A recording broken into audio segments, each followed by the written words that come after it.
nós conversamos um pouquinho sobre... Eu falei que eu queria falar coisas práticas com vocês, mas acabou que eu acabei fundamentando várias coisas. Ontem a gente falou sobre materialismo, né?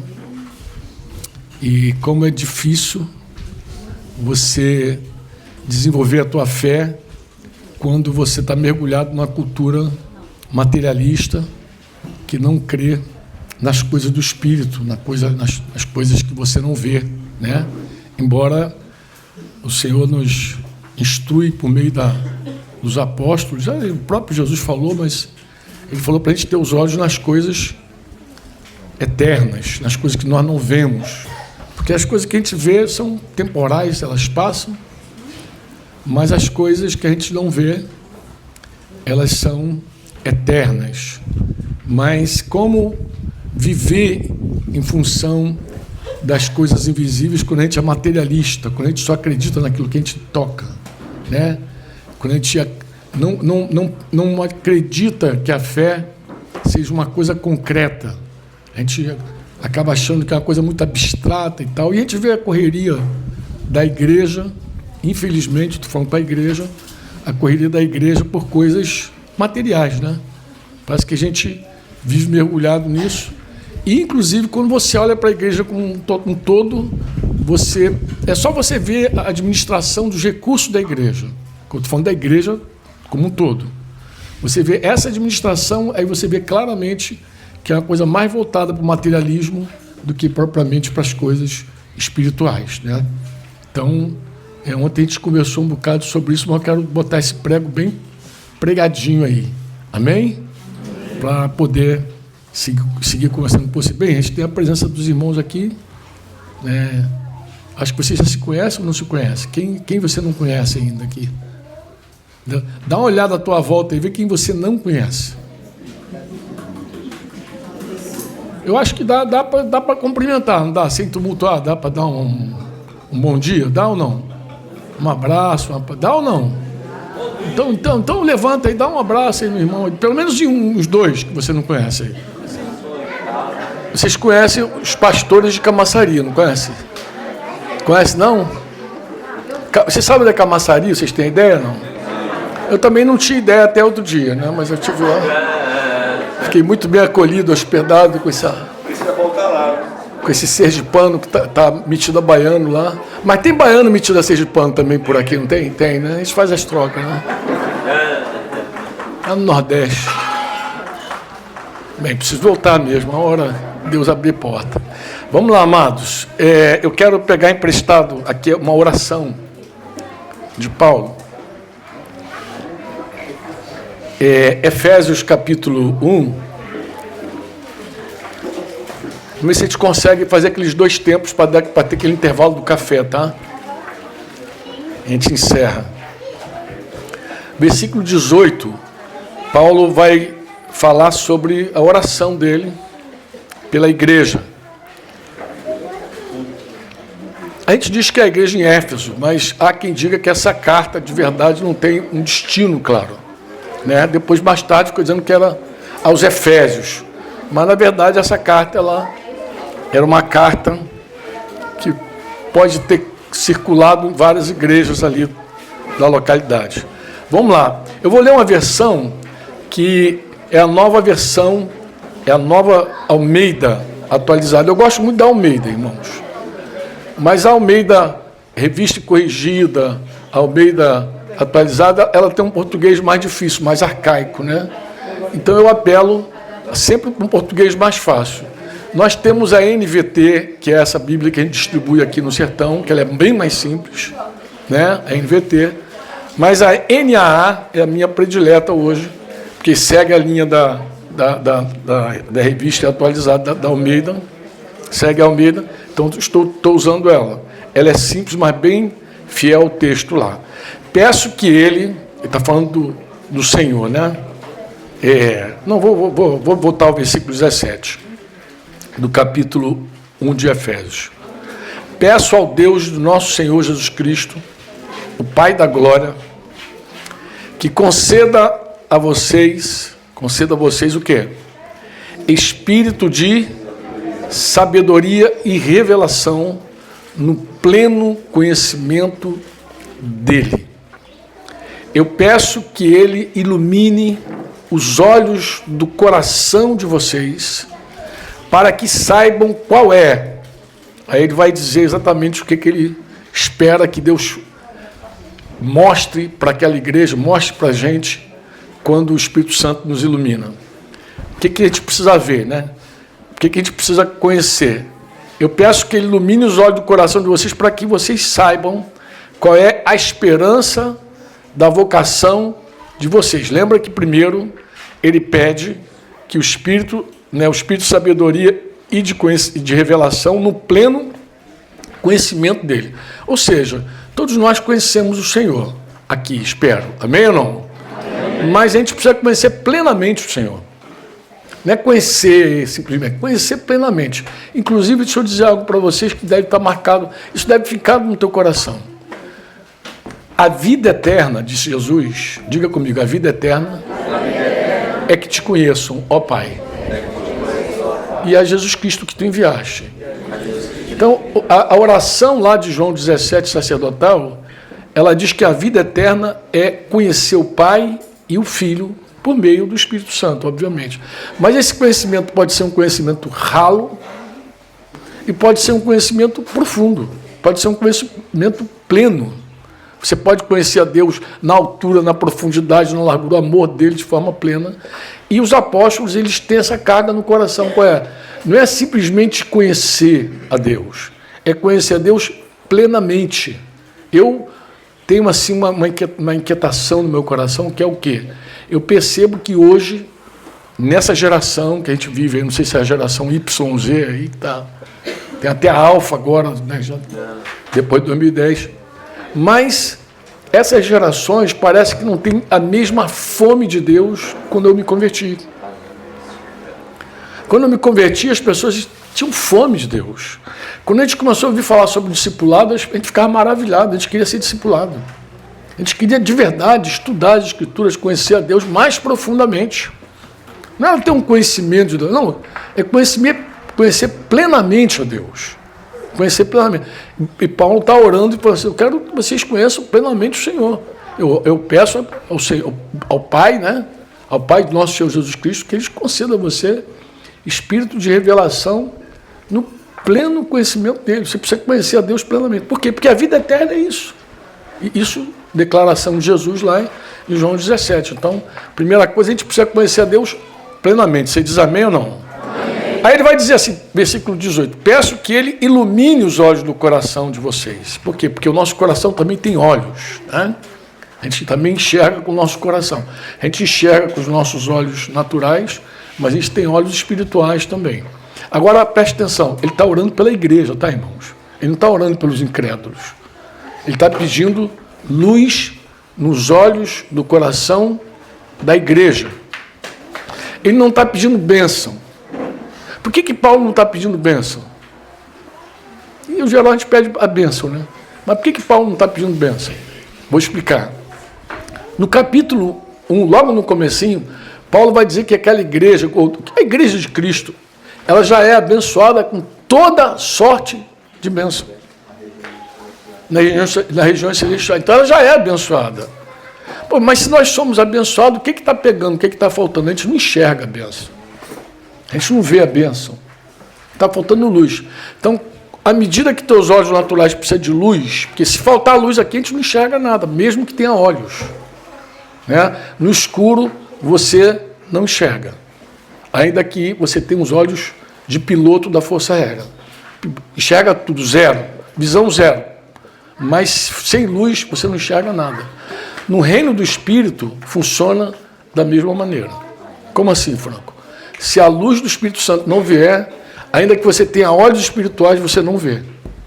E Paulo está dizendo isso, né? Eu peço que ele ilumine os olhos do coração de vocês, para que, agora ele vai apresentar 3 coisas importantes, para que saibam qual é a esperança da vocação de vocês. Vocação, chamamento. Vocês têm uma esperança no chamamento de vocês.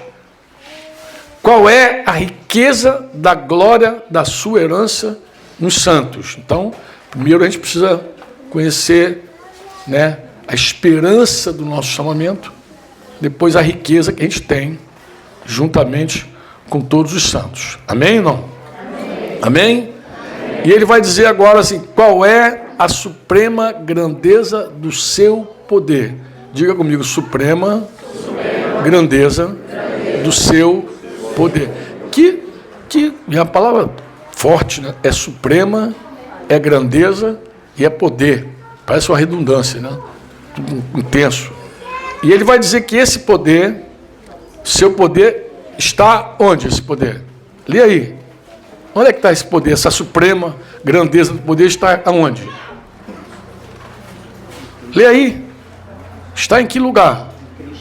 Não, está aqui escrito, ó. Suprema grandeza do seu poder sobre nós. Esse poder está sobre nós.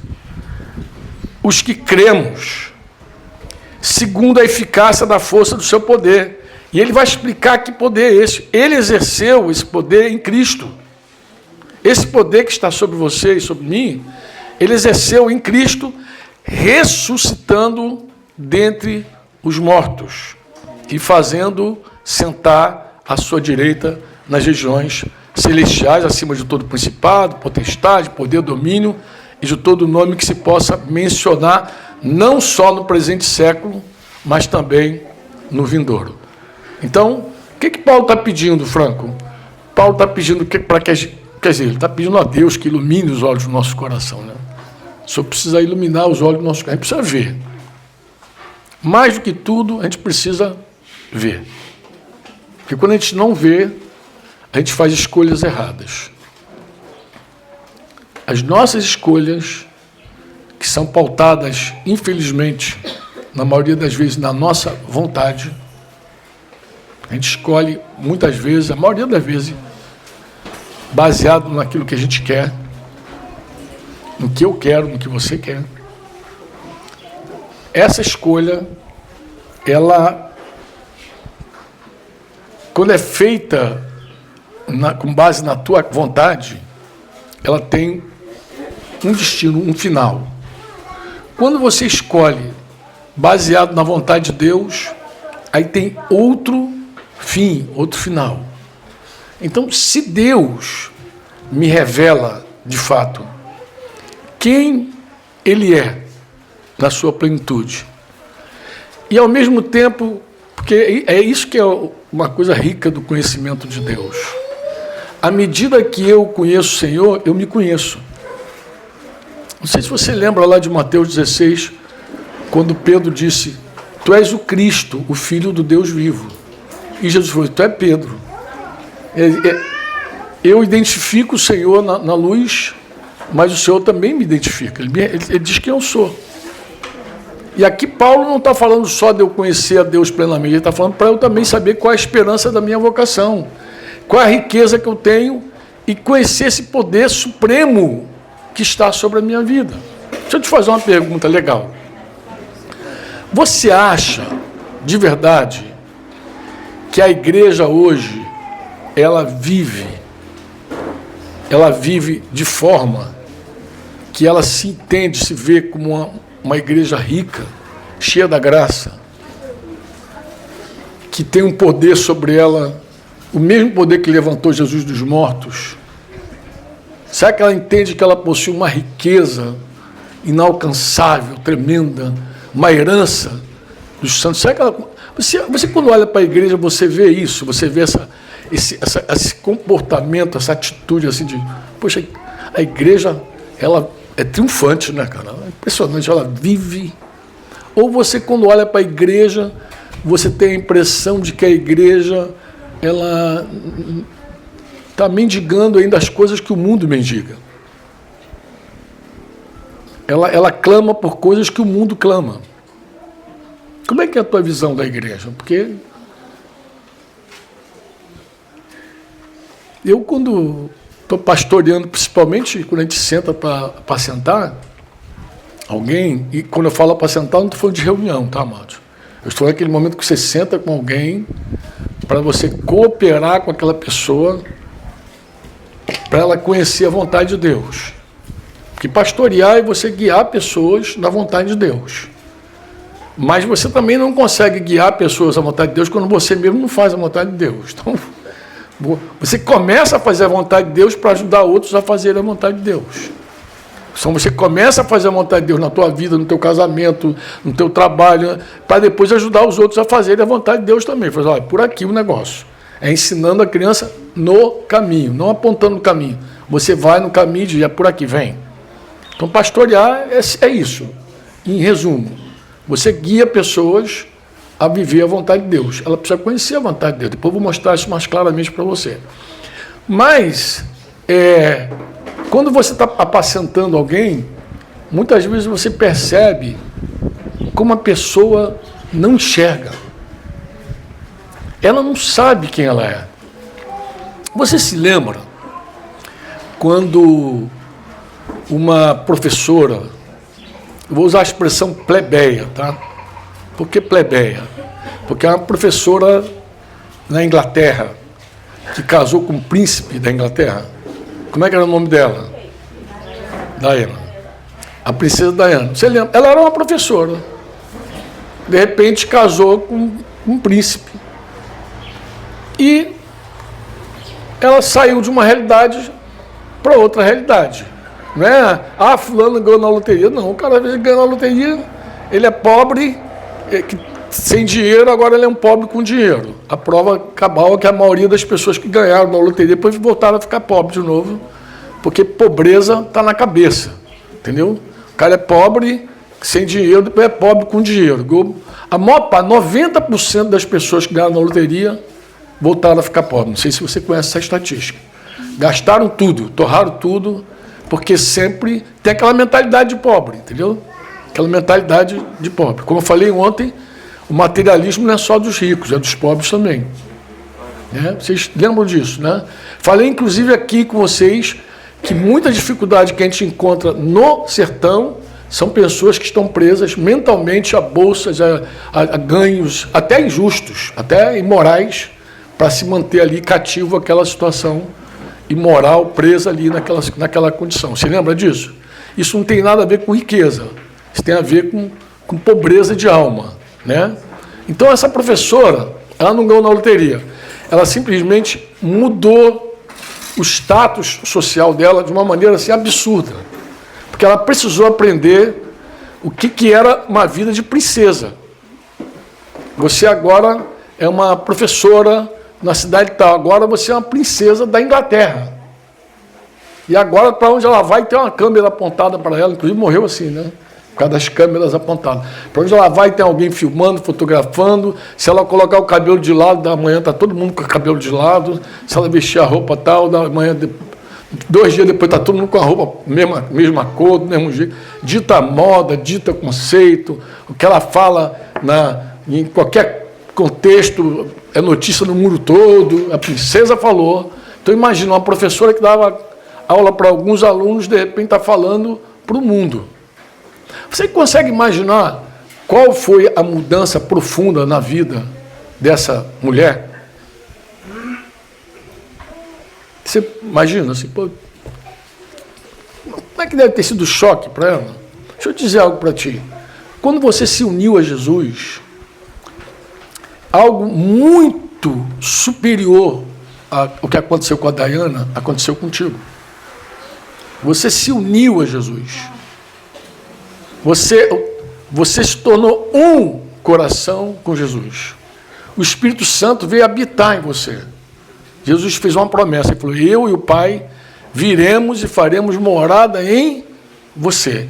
E foi exatamente isso que ele cumpriu no dia do Pentecostes. O Espírito Santo veio para todos. Vocês sabem que os discípulos não queriam que Jesus fosse. Claro, nem eu gostaria que Jesus fosse. Se eu estou ali, não, fica aqui que agora a gente vai pregar contigo do lado. A gente vai pregar e falar, ele está aqui, ó. Vai apontar. Mas Jesus falou para eles assim, não, é melhor para vocês que eu vá. Porque se Jesus está aqui em corpo presente, nós estamos limitados na geografia e no tempo. Mas a hora que o Espírito Santo vem habitar no homem, acabou. Onde é que está Jesus? Está onde você está. Onde 2 ou 3, em nome de Jesus, está, mas você é o templo do Espírito Santo. Você diz amém ou não? Amém. Onde você vai, o Espírito Santo está em você. Deus está em você. Então ele falou, é melhor que eu vá.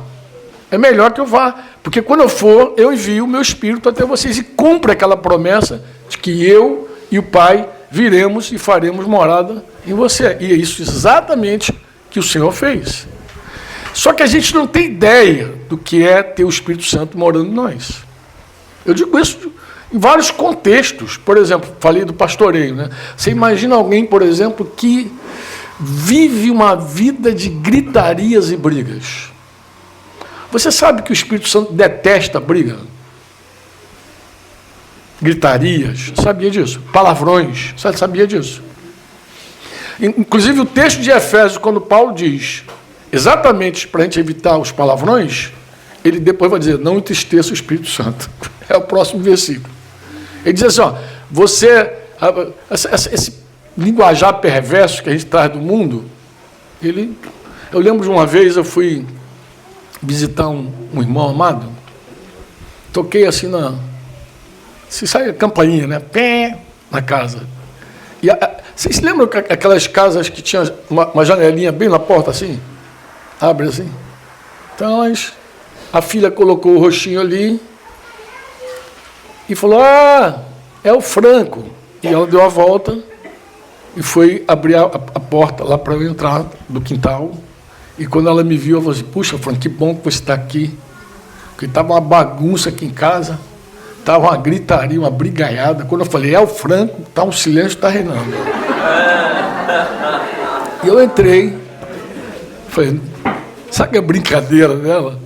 E eu falei com o pai dela, que é um cara assim muito soltinho, brincalhão. Falei, querido, a tua filha falou que estava a maior confusão aqui, rapaz. E quando falou que eu estou chegando, aí cessou tudo, ele falou, tá, sabe como é que é, né, Franco? Pastor chega e tem que arrumar tudo aqui, pastor chegou. Mas aí eu falei sério com ele. Eu falei assim, querido, você está dizendo que a minha presença é mais importante que a presença do Espírito Santo na tua casa, na tua vida? É isso que você está dizendo para mim? Não deveria o Espírito Santo na tua vida aquietar teu coração e dizer, eu preciso respeitar aquele que mora em mim? O Espírito Santo não visita, embora a igreja fala, visita, visita, o Espírito Santo não visita, ele mora, ele habita. Paulo diz, vocês não sabem que vocês são um templo do Espírito Santo? Ele habita em vocês. Mas vamos falar sério, irmãos. Quantas vezes nós nos comportamos como se o Espírito Santo não habitasse em nós? Vamos falar sério? Como é que o Espírito Santo habita na vida de alguém que se entrega a gritarias e coisas piores? A gente pode ir mais fundo aí, conversava ontem com as irmãs capelenses, e depois virou uma roda maior, né? Um grupo maior. Mas eu estava falando como que às vezes as moças se entregam aos rapazes por questões tão banais. Lembram dessa conversa? Vou falar aqui não, para não mudar o tema. Mas a gente estava conversando sobre essas questões, mas você consegue pensar assim, você é propriedade do Espírito Santo, e ele habita em você. Ele não passa de vez em quando na tua vida, ele vem morar na tua vida. E ele é Deus em você, e ele tem a vontade dele. E tem mais, ele tem uma luta contínua dentro dessa casa. Abra a tua Bíblia. Eu acho que esse texto de Gálatas 5 foi o texto que eu mais li nos últimos anos. 5,17. Quando o Espírito Santo vem morar em mim e você, no 17, Paulo vai dizer assim, porque a carne luta contra o Espírito. Acho que a gente já leu esse texto aqui na sexta ou no sábado. A carne luta contra o Espírito, e o Espírito luta contra a carne. Diz amém ou não? Amém. Quer dizer, não é só a carne que quer expulsar o Espírito da nossa vida, não. O Espírito também resiste à carne, ele luta contra a carne. 5,17 de Gálatas. Por que eles lutam, Franco? Paulo vai dizer, porque são opostos entre si. O Espírito de Deus, ele é inclinado para as coisas de Deus, obviamente. E a carne é inclinada para os prazeres da carne. Agora, por que o Espírito Santo luta com a minha carne, Franco? O final do versículo, esse aqui está sublinhado na minha Bíblia, ele é aceso. Diga comigo assim, para que vocês não façam o que querem. Vou falar de novo. Para que vocês não façam o que querem. Pô, peraí, o que Paulo está dizendo? Paulo está dizendo que o Espírito Santo, dentro de mim, luta para que eu não faça a minha vontade? É exatamente isso.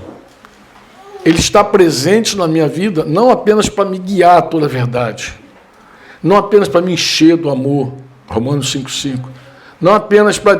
É o selo, daqui os irmãos dizem assim, é o selo, tem o selo do Espírito, quando Jesus voltar ele me pega e tal. Mas ele tem uma missão aqui, diária na nossa vida, que é anular a minha vontade. Porque quando eu faço a minha vontade, é o meu reino que está estabelecido. Sabe aquele marido que diz assim, o cabeça aqui sou eu? Ele precisa seguir lendo as Escrituras, porque ele vai descobrir que o cabeça dele é Cristo. Porque se eu faço a minha vontade na minha casa, não é o reino de Deus que está lá, é o meu reino, é o reino do Franco.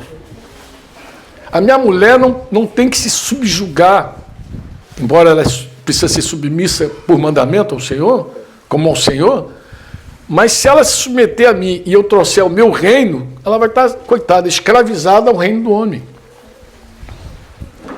Mas se eu tenho a consciência de que não é a minha vontade que tem que ser feita, mas a de Deus, logo ela se submete à vontade de Deus, não minha. Nem minha, nem eu, nem você, meu amor. É o Senhor que vai mandar agora. Então, nós precisamos nos submeter a essa vontade. E o Espírito Santo que está em mim e você, ele está aqui lutando todos os dias para que eu não faça a minha vontade, para que você não faça a tua vontade. É assim. Dramático o negócio, né? E como é que é a nossa vontade? A nossa vontade, ela acontece por várias questões, sentimento, emoção, razão, lógica, pensamento, cultura. Oi? A carne. Não, mas é a carne. A minha vontade reside na minha carne. Reside. Mas a minha carne é uma soma de tudo isso aí, de prazer, de emoção. Eu estou com desejo. A gente falou antes sobre hedonismo, lembra? Sobre prazer. Essa cultura do prazer. Então, é a soma de tudo isso. Quando eu somo tudo, eu digo, eu quero fazer isso. Eu quero. Aí a gente começa a brigar. Isso desde criança. Desde criança a gente briga pela nossa vontade. Eu quero. Eu não sei se vocês sabem, mas na igreja de Satanás, há muitos anos eu fiquei curioso para entender o princípio daquela igreja. Como é que o cara funda uma igreja do diabo, né, cara? Eu fiquei curioso, eu falei, cara, mas como é que devem ser os mandamentos lá? Eles também têm 10 mandamentos lá na igreja do diabo.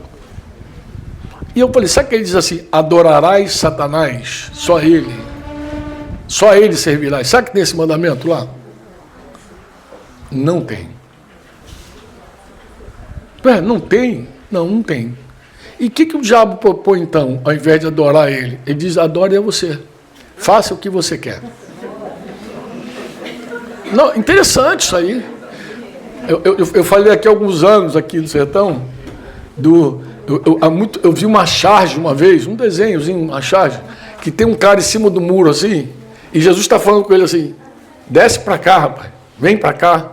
E o diabo está lá do outro lado, tranquilão. E de um lado está o diabo olhando para ele, e do outro lado Jesus está chamando ele, e ele olha para o diabo e fala assim, e você não vai me chamar para ir não, o diabo? O muro é meu. O muro é meu. Não, porque a porta larga, gente, é tão larga que as pessoas dizem assim, todos os caminhos levam a Deus.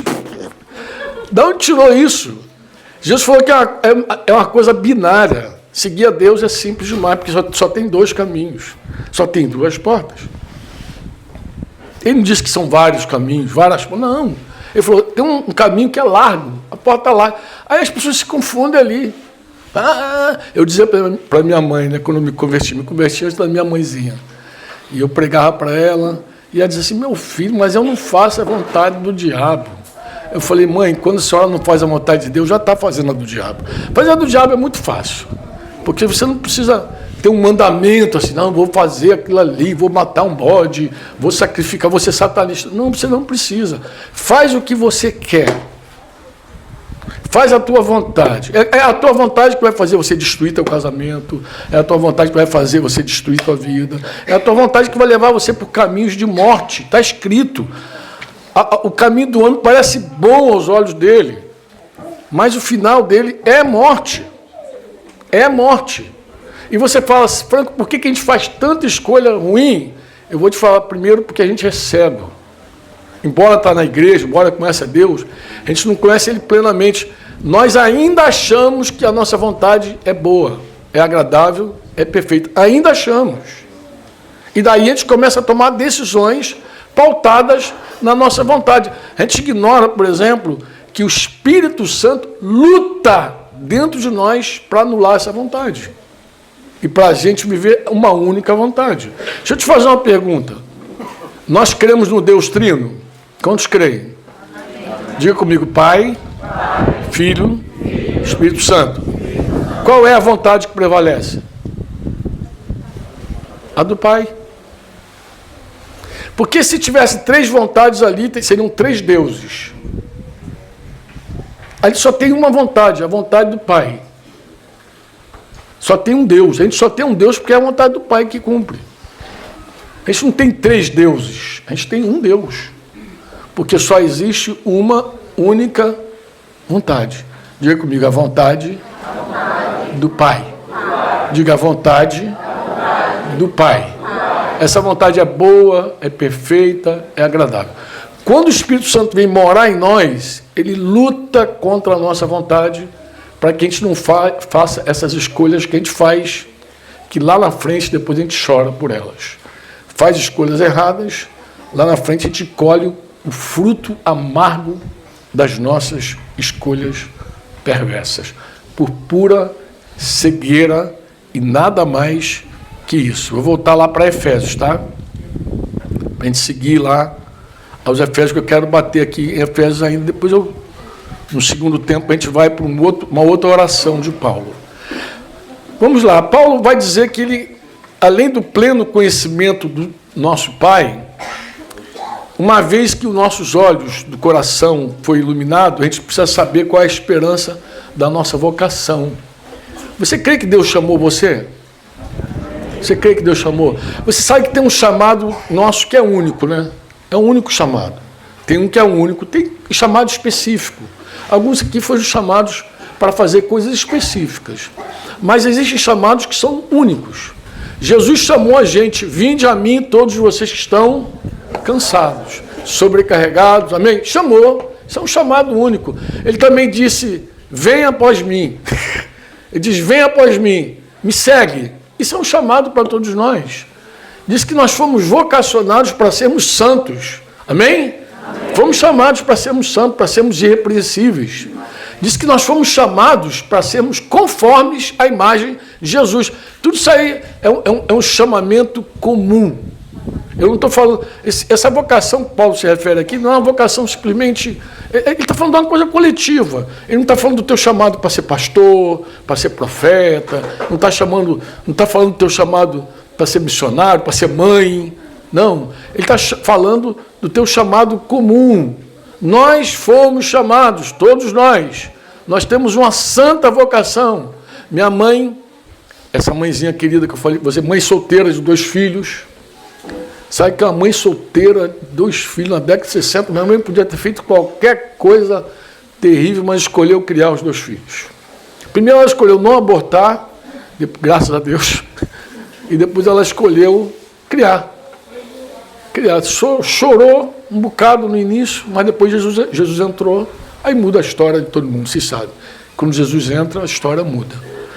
Mas a minha mãezinha, essa querida mãezinha, ela era uma mulher assim de oração, ela era uma mulher assim... Quando ela se converteu de coração, todo ao Senhor. Mas eu dou graças a Deus pela minha mãe. E minha mãe, eu não tenho dúvida nenhuma que ela me amou. Eu acho que toda mãe, no fundo, inclusive quando Deus fala do amor dele, ele se compara à mãe. Ele pode ser que uma mãe se esqueça do seu filho, do filho do ventre, do filho que mamou, mas eu jamais me esquecerei de você. Olha, Deus fala do amor de mãe, que o amor de mãe é forte. Vocês concordam ou não? Amém. Minha mãe tinha um sonho para mim, mas o melhor sonho da minha mãe nunca se comparou com o projeto de Deus na minha vida, com o chamado de Deus na minha vida. Nunca. Minha mãe me sonhava fardado, minha mãe me sonhava... Tinha um projeto de vida para mim. E eu, no início, até comecei a cumprir o sonho da minha mãe. Só que o sonho de Deus para a minha vida, minha mãe nem poderia imaginar que Deus tinha um plano de me conformar com Jesus. Que Deus queria que eu... E me chamou para isso, para eu ser conforme o caráter de Cristo. Por melhor que minha mãe sonhasse, por mais que me amasse, ela jamais concebeu a ideia de que Deus tinha algo superior para mim. Para todos nós. Nós temos uma vocação. Quantos podem dizer amém? Amém. E essa vocação de se parecer com Jesus, de ser santo, de ser irrepreensível, ela é tão poderosa que Deus faz com que todas as coisas cooperem para o nosso bem. Romanos 8, 28 e 29, vocês devem lembrar de cor aí, não sei se você não lembra, a gente vai lá e confere agora. Mas Romanos, a gente fala muito sobre propósito eterno, mas acho que muita gente não sabe de onde que foi arrancado esse negócio, né? Romanos 8, 28 e 29, que é importante você ler os dois. Diz assim: sabemos que todas as coisas cooperam para o bem daqueles que amam a Deus. Pode repetir comigo? Sabemos que todas as coisas cooperam para o bem daqueles que foram chamados segundo o seu propósito. Então, preste atenção, pay attention, please. Não é só dizer que tudo coopera para o meu bem, que nem uma crentaiada fala assim, não, todas as coisas cooperam. Amado, por favor, não fala isso, porque isso não é verdade. É todas as coisas cooperam para o bem daqueles que amam a Deus. Não é dos evangélicos, é dos que amam a Deus. Não é dos católicos, é dos que amam a Deus. Então, se você não ama a Deus, não vai cooperar nada com a tua vida. Eu estou te falando de boa. Para cooperar com a tua vida, você tem que amar a Deus. E quem é que ama a Deus? Não estou falando nada emocional. Aqueles que têm os meus mandamentos e os guarda, esse é o que me ama. Então, não tem mistério. Não tem mistério. Se você é uma pessoa que vive para fazer a vontade de Deus, essa é a leitura que Deus faz sobre você. Você me ama, porque você se empenha em viver a minha vontade. É a maneira como Deus vê as pessoas. Quem vive para fazer a vontade dele, ama ele. E quem vive para não fazer a vontade dele, ainda que cante, que levante a mão, sapateie, e diga, eu te amo, cante, né? Eu te amo, ó Senhor. Ele vai dizer, isso é fake. Você me honra com os lábios, mas o seu coração está longe de mim. Então, não é um tema assim. Tudo coopera para o bem daqueles que amam a Deus. Amém? Mas ele vai dizer, daqueles que são chamados segundo o seu propósito, o seu plano. E um chamamento. Porque ele vai dizer no versículo 29, aqueles que Deus de antemão conheceu, ele também predestinou, ele deu destino antes, para serem conformes à imagem de seu Filho. Você vai ver que Efésios 1:5, Paulo vai dizer que ele nos predestinou para ele, para sermos adotados como seus filhos, por meio de Jesus Cristo, segundo o propósito da sua vontade. Então Deus, ele deu um destino para nós. Ele quer que nós sejamos conformes. Diz conformes. A imagem de quem? De quem? De Jesus, pô. Ele nos predestinou. Então, tudo coopera para o meu bem se eu amo a Deus e se eu vivo de acordo com esse propósito, de ser conformado com Ele.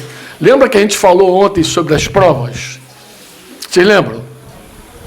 Lembra que a gente falou ontem sobre ver o invisível e confiar que Deus está trabalhando na gente? Lembram disso?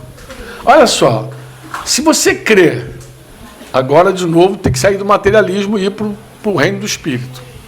Se você crê que Deus é capaz de fazer com que tudo na tua vida, as coisas boas e as coisas ruins, a soma de todas as coisas que você vive, se você crê que Deus é capaz de transformar tudo isso, usar tudo isso para transformar você na imagem de Jesus, a hora que as coisas ruins começam a acontecer, você não vacila. Você vai dizer, não, Senhor, eu sei que tu tens um propósito comigo. Eu não vejo agora o que está havendo, parece muito ruim aos meus olhos tudo que está acontecendo, mas eu preciso confiar em Ti, eu preciso crer que isso tem um propósito maior. Que propósito é esse, Franco? É transformar a pessoa que eu sou. Eu preciso crer. Quando tudo acontece na nossa vida, de bom ou de ruim,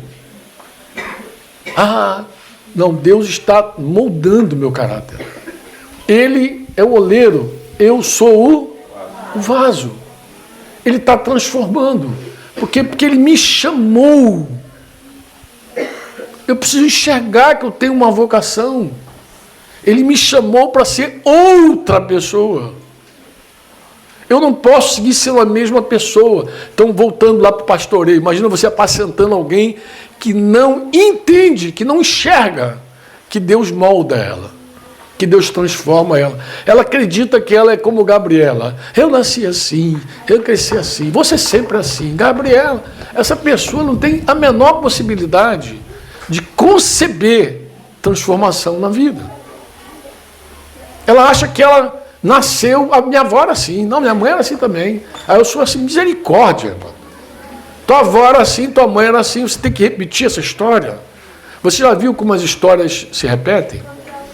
Está ouvindo o Zuca aqui, uma história triste da mãe de 4 crianças, na verdade, né? 3 que estão hoje sob a guarda do Zuca e do Carmo. Mas eu falei, meu Deus, ele falou, Zuca contando a história, depois tu senta com ele e pergunta, para ele contar para você, que história triste. Mas ele falou, não, mas a mãe dessa mulher morreu assim, morreu sendo do mesmo jeito. Provocava o homem para apanhar, provocava, até começar a confusão. Não queria saber se tinha criança ali. No dia seguinte estava lá de novo, para apanhar de novo. Coisa que desgraça. Que coisa que se repete. Depois está ouvindo uma outra história. Agora, da outra história, eu estava ouvindo de quem... Acho que Zuca de novo. Zuca é contador de história. Não é Forrest Gump, não, mas contava... Aí estava contando outra história, já de uma outra família, que também se repete. A mãe foi mãe aos 14 anos, sem estar casada. Depois a outra, a filha mãe aos 15 também sem estar casada. E vai embora. É uma coisa... Por que repetir essa história, gente? Deus tem um plano de mudar tudo na tua vida. Você não precisa repetir história triste, por favor. Você não precisa... eu tenho que... Não, esse legado maldito, tu quebra em nome de Jesus. Deus tem um chamamento supremo para você, diferente de tudo que você possa imaginar, conceber. É diferente de tudo, irmão. Irmãos, eu tenho uma história no YouTube, eu não vou contar não, mas depois você pode ir lá ver. Convertendo o coração dos pais aos filhos, filhos aos pais. Eu conto a minha história com meu pai, que eu não conheci até os 39 anos de idade. Eu conheci meu pai com 39 anos de idade. Deixa eu fazer uma pergunta aqui. Quem tem menos de 39 anos, levanta a mão para eu ver. Levanta, legal, para o anjo anotar. Isso. Olha aí, ó. Eu, até a tua idade, eu não conheci meu pai. Depois de 39 anos, meu pai entrou na minha vida. E eu na dele. Aí eu conto essa história. E essa história com meu pai é uma das histórias que mais marcaram a minha vida. Por quê? Porque eu sou testemunha do que Deus pode fazer quando a gente vive loucamente acreditando que tudo coopera para o nosso bem e que Ele vai nos conformar à imagem de Jesus. Ele tem um plano de nos moldar. Como eu falei, minha mãezinha, por mais que me amasse e desejasse as coisas boas, ela não conseguia conceber o que o meu Pai Celestial concebeu para mim. me conformar nessa vocação. Amém? E depois Paulo vai dizer que nós temos também uma riqueza, a gente precisa conhecer essa riqueza, e o supremo poder que está sobre nós. Meu Deus do céu, o supremo poder que está sobre nós. O poder que levantou Jesus dos mortos está sobre nós de verdade. Se está, a gente não vê. Como é que sabe disso? É só ver a condução, o comportamento. Ontem a gente conversava de novo com as irmãs aqui, as capelenses, embora tenha gente ali que não é de capela original, não. Tem ali o pessoal que veio de Aracaju, que veio de outros cantos, né? Mas tinha uma jovem que estava falando da guerra, né? Cauane. Quase guardei do teu nome. Então, ela estava falando das lutas dela, emocionais, com ansiedade, essas guerras. Mas você vê, se essa moça chegar a ver que o supremo poder que levantou Jesus dos mortos está sobre ela, eu pergunto a vocês, irmãos, você acha que ela vai ter algum outro, vai viver com paliativos? Vai buscar soluções temporais na vida? Ou vai querer coisas que de verdade vão fazer toda a diferença na vida dela? Eu te pergunto. Eu estou falando do poder que levantou Jesus dos mortos. Eu estou falando do poder da ressurreição. Fala, poder da ressurreição. É o poder que fez a vara de Arão florescer. Você lembra da vara de Arão? Você deve lembrar da música, depois dessa música virou meme por causa dos garotinhos que avacalharam a música, mas é uma música muito bonita, que dizia, nos galhos secos de uma árvore qualquer, onde ninguém jamais pudesse imaginar, o Criador fez uma flor a brotar. Mas, na verdade, é a nossa história. Nós éramos galhos secos. Um galho seco é um galho morto. Você está andando por ali, está ali morto. Galho seco. Só que Jesus pegou aquele galho seco assim e fez assim, ó, enxertou nele. Quando Jesus pegou esse galho seco, você e eu, e fez, a vida dele passou para esse galho seco. E esse galho seco foi, esse é o poder da ressurreição. Você foi regenerado, renascido. Você renasceu, você estava morto. Eu estava morto. Nós estávamos mortos. Você diz amém ou não? Amém. Nós estávamos mortos. Mas ele nos deu vida. Ele pegou o galho seco, passando por ali, encontrou um galho seco, assim, enterrou o galho seco no coração dele, botar no coração, de onde você veio, do coração dele, assim, e comunicou a vida dele para esse galho seco floresceu. Se esse galho seco insistir em ficar seco, ele corta, disse lá João 15. Mas se esse galho seco der fruto, o que ele faz? Quem lembra? Não, ele limpa para que produza mais fruto ainda. Ele vai limpar. Agora, coisa boa você limpa também. Ai, meu, dói muito. Mas é importante, faz parte do processo, bem? Ele vai limpando e você vai produzindo mais fruto, ele vai limpando, você vai produzindo mais fruto. Mas nós éramos assim, esse galho seco. Você diz amém ou não? Amém. Deixa eu ler um versículo com você, que esse também é daqueles que está no coração, não dá para sair do coração nunca, jamais, né?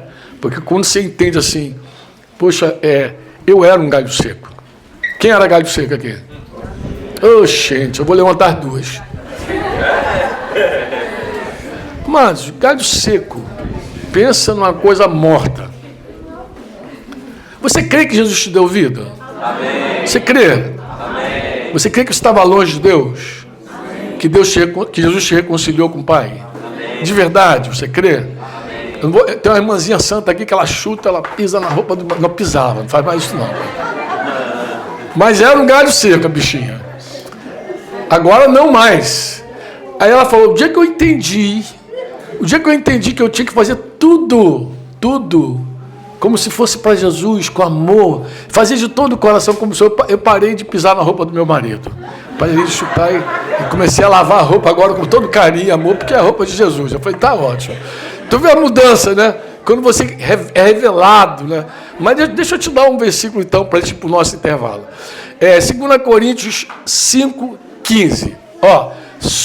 Esse versículo é só para quem crê que um dia estava morto e reviveu.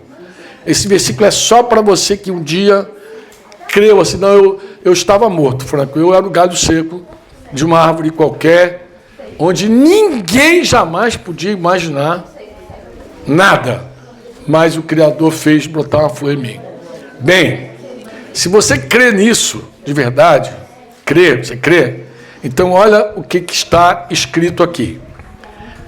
E ele morreu por todos. Diga, ele morreu por todos. Bem, para que ele morreu? Para que os que vivem não vivam mais para si mesmos, mas para aquele que por eles morreu e ressuscitou. O que ele está dizendo, Franco? Ele está dizendo o seguinte: se você era um galho seco de uma árvore qualquer e encontrou vida em Jesus, você diz amém ou não? Amém. Logo, essa vida não é tua. Tá? Essa vida não é tua. Você reparou que o mundo está polarizado desde 2018, né? A política está tensa. Aqui no sertão também, né? O negócio está tenso. Esquerda, direita. E é muito comum as pessoas falarem assim, não, mas é injusto. Até minha netinha, quando começou a falar, a primeira palavra dela, acho que foi injusto. Tem um vídeo dela falando assim, não, mas isso é injusto. Eu falei, uma criança mal começou a falar, já está dizendo que a coisa é injusta. Mas eu vou dizer o que é injusto. Guarda o que é injusto. Você que é militante. Injusto é você ter a vida que não é tua e viver para si mesmo. Isso é injusto. Você estava morto, você estava morta, como um galho seco de uma árvore qualquer. Jesus te encontrou, enxertou você nele, te deu vida, e agora tu pega a tua vida e vive de qualquer jeito, fazendo a tua vontade. Isso é injusto. Tremendamente injusto. Porque quando ele fez isso, ele fez para que cada um de nós vivesse para ele, não para nós mesmos. Esse tempo de viver para si mesmo acabou no dia que você abraçou a fé em Jesus. Porque se ele te dá vida, a condição é, não viva mais para si mesmo. Viver para si mesmo não vai dar certo. Você tem que viver para aquele que morreu e ressuscitou para te dar vida. Você acha isso justo? Sim ou não? Isso é justo, amado. Você estava morto. Estava morto. Agora você tem vida. Então pega essa vida que não é tua e vive para aquele que morreu e ressuscitou. Quantos podem dizer amém? Amém. Amém. Agora a gente vai fazer o seguinte, a gente vai para aquele intervalinho do café.